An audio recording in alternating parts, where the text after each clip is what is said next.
So in 2008, when I graduated with my Bachelor's of Science in Psychology and I started applying for jobs, I quickly realized that a lot of them wouldn't hire you without experience, which I had none. So I had a really hard time finding a job.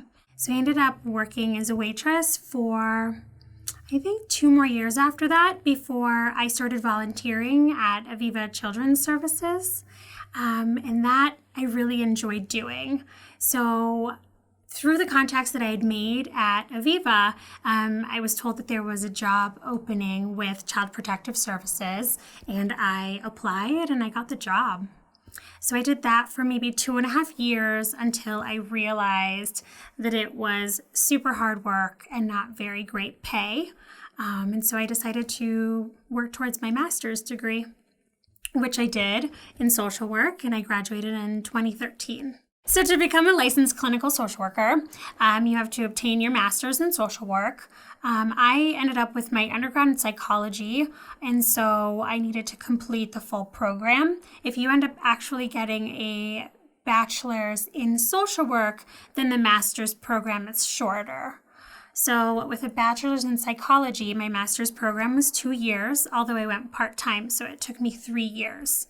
After graduating, in order to become licensed, you do 3,000 hours of direct client work, and you receive supervision by somebody who's already licensed for a certain number of hours. And then you study for your test, and you take your test for licensure. So the test is approximately 4 hours long.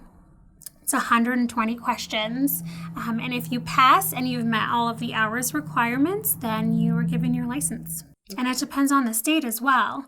So in Arizona, there's 2 different types of licensure. So in Arizona, you get an LMSW, licensed master social worker, before you can start working towards your clinical license.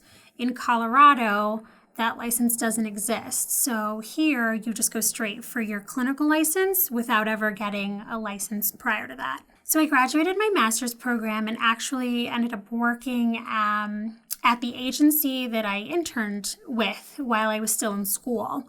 And I did that for almost 1 year before I decided to move to Denver. So I ended up moving here and applied for several jobs, although because the licensing structure is different in the 2 states, I was technically considered unlicensed, which made it even more difficult for me to get a job. So I applied several places. I did get one offer before I got the call back from the Mental Health Center of Denver.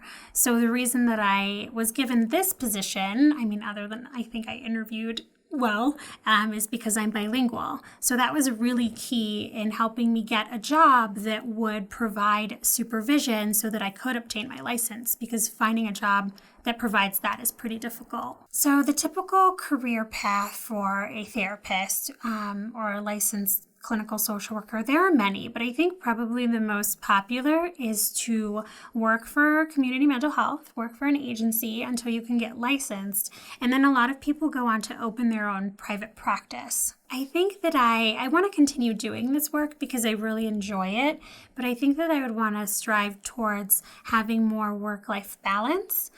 So maybe in the future, work a little less, enjoy life a little more, but still continue doing this work. A piece of advice that I would give somebody who was just starting this work would be to look into the emotional toll that it can take, to learn about self-care, what it means to really take care of yourself so that you can continue to do this work, and to learn about the importance of supervision, which is sort of the support that you receive from a supervisor while in the job. Something I wish I had known was how much paperwork is actually required, because it's a lot. And although, like I mentioned, it is necessary to keep track of everything that you're doing, sometimes it's overwhelming. I think pitfalls in this line of work would include maybe not learning to compartmentalize, taking your work home, letting it affect you in your personal life. And there are definitely ways to avoid that, but I think for new therapists, it happens more often than not. I think that's really important to consider before choosing a career in social work, but it is incredibly rewarding.